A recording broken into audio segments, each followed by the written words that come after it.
அம்மா எல்லாருக்கும் வணக்கம்.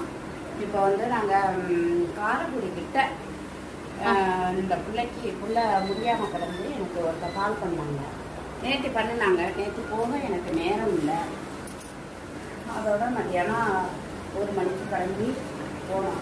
புதுக்கோட்டை மாவட்டம் தான். இது இருந்த இடத்துக்கும் காரைக்குடிக்கு 1/2 மணி நேரம். ஆனால் புதுக்கோட்டை மாவட்டம் தான். அப்புறம் அந்த பாப்பா ரொம்ப ஏழ்மையான ஒரு பிள்ளை.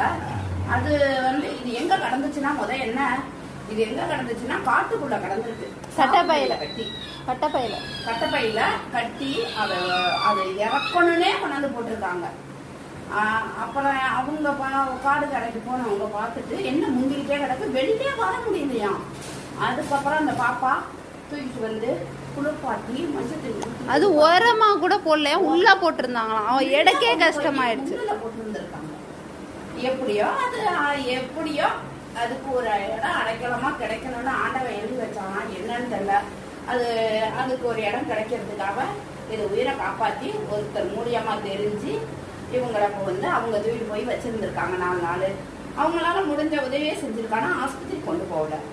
அதுக்கப்புறம் எனக்கு கால் பண்ணேன்னா உடனே எனக்கு ஒரு சகோதரி திருச்சியிலேருந்து பண்ணாங்க. திருச்சியிலேருந்து பண்ணுறவங்க சரிம்மா என்ன பண்ணுறதுன்னு தெரியல, சரிம்மா நான் பார்க்குறேன் அப்படின்னு சொல்லிட்டு வீடியோ அனுப்ப சொன்னேன். வீடியோ அனுப்புனாங்க. பார்த்தேன். ஃபுல்லாக ரொம்ப அவஸ்தையில் இருந்துச்சு. டக்குன்னு இன்னைக்கு மத்தியானம் 1 மணிக்கு கிளம்பி போனேன். போய் அப்புறம் வீடு கண்டுபிடிச்சி போனாங்க. கார் எடுத்துகிட்டு தான் போனோம். இது எப்படி இருக்கோ தெரியாது. ஆட்டோலையும் போக முடியாது, பஸ்லையும் ஏற்ற முடியாது. இங்கேருந்து எவ்வளோ நேரம் ஆனிச்சு? இங்கேருந்து எப்படி 3 மணி நேரம் ஆகுது. போக 3 மணி நேரம், வர 3 மணி நேரம். அதோட போய் தூக்கிக்கிட்டு வந்து அங்கேயே கால் பண்ணிட்டோம் டாக்டருக்கு. புதுக்கோட்டை தானே டாக்டரு. கால் பண்ணோம். சரி கொண்டு வாங்கன்னு சொன்னாங்க. கரெக்டாக நாங்கள் டாக்டரும் வர ஆஸ்பத்திரியில் போய் இதை பார்த்தோம். பார்த்து ஃபுல்லாக செக்கப்பு, ஃபுல்லாக ஊசி, ஃபுல்லாக மெடிசனு. கழுத்தில் அடிச்சிருக்காங்க. கழுத்தில் அடிச்சதுனால கழுத்து நரம்பு விட்டு போயிருக்குங்கிறாங்க. அதனால ரத்த ஓட்டம் சரியா இல்லாததுனால அப்படி இருக்கு. இதுவே 4 நாள் 5 நாளா இப்படி சாப்பாடு இல்லாம கடந்திருக்குதான். 5 நாள் சாப்பாடு இல்லாம கடந்திருக்கு. சொல்லும் போதே எனக்கு ரொம்ப அழுக வந்துருச்சு. இதை அடிச்சாங்கன்னா ரொம்ப அழுதுட்டேன் நான்.